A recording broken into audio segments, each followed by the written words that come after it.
घाट पर ज्यादा भीड़ हो ना,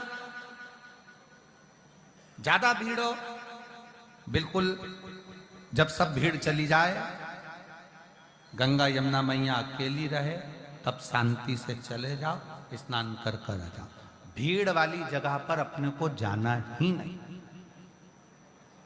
नहा रही हो ना, शिव पुराण की कथा चल रही है, सुन रहे हो ना, पास में गंगा है तो वहां स्नान कर लो, यमुना जी वहां स्नान कर लो, सरस्वती जी वहां स्नान कर लो। कोई जरूरी है कि त्रिवेणी के घाट में जाकर नहाओगे तो ही पूरा पुण्य मिलेगा? पूरा प्रयाग त्रिवेणी है, पूरा प्रयाग त्रिवेणी है, जहां स्नान करते बन जाए वहां कर। पूरा प्रयाग। पूर्णिमा के व्रत में किस भगवान की पूजन होती है? तो कहा पूर्णिमा के व्रत में केले के खंभ लगाकर पूर्णिमा का जो अध्यापन होता है, पूर्णिमा की जो पूजन होती है, उस पूजन में शंकर और पार्वती की पूजन की जाती है, शिव और नारायण की पूजन करी जाती है, शंकर और पार्वती का स्मरण किया जाता है। शंकर और पार्वती का पूजन क्यों करा जाता है पूर्णिमा के व्रत में?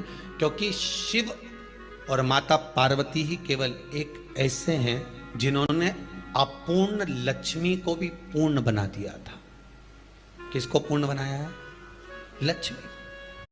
पूर्णिमा के दिन अगर आप शंकर भगवान को एक लोटा पानी अगर शिव को समर्पित कर रहे हो, श्वेत पुष्प को रखकर शंकर जी के ऊपर सफेद फूल को चढ़ाकर अगर एक लोटा जल भी, एक पात्र जल भी शंकर को समर्पित कर रहे हो, तो ये लक्ष्मी के लिए ही तो कर रहे हो। और कौन सी लक्ष्मी? पूर्ण लक्ष्मी।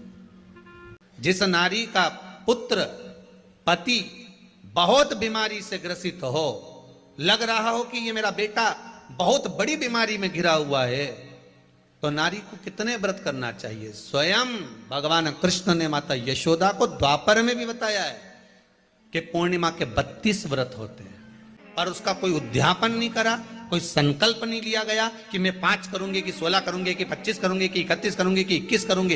इसलिए पूर्णिमा व्रत का विधान में कहा गया कि 32 पूर्णिमा का पहला संकल्प होना चाहिए। उसके बाद आपकी 32 पूरी हो जाए, फिर आप दूसरे और व्रत कर लो, फिर 32 कर लो, फिर 32 कर लो, पर उसमें पूर्णता का भाव। काया का रोग हो गया, मान लो शरीर कहीं से सफेद पड़ रहा है, कहीं से काला पड़ रहा है, शरीर में से खाल की फुकड़ी निकलना प्रारंभ हो गई हो, शरीर में काले काले चट्टे पड़ना चालू हो गए हो, या कोई विशेष रोग हो गया, कोई विशेष शरीर में रोग है, बीमारी है, काया बेकार हो रही है, तो सीधी सीधी बात शिव महापुराण की कथा कहती है, सुंदर आनंद में श्रवण कर कर आप अपने जीवन को, ये पूर्णिमा शिव महापुराण की कथा कर, पूर्णिमा आ रही है, कुछ नहीं करना, पीपल का एक पत्ता, उस पत्ते पर थोड़ा सा चावल,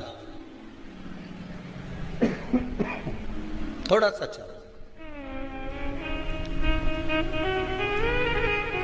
पूर्णिमा की रात्रि को अपने हाथ में लेकर अपने नयनों से लगाकर शरीर पर से स्वयं उतारकर उसको दरवाजे के पास रख दीजिए। पूर्णिमा की रात्रि को पूर्ण होने पर उस चावल को दूसरे दिन सूंघ कर बहते हुए पानी में डाल दीजिए।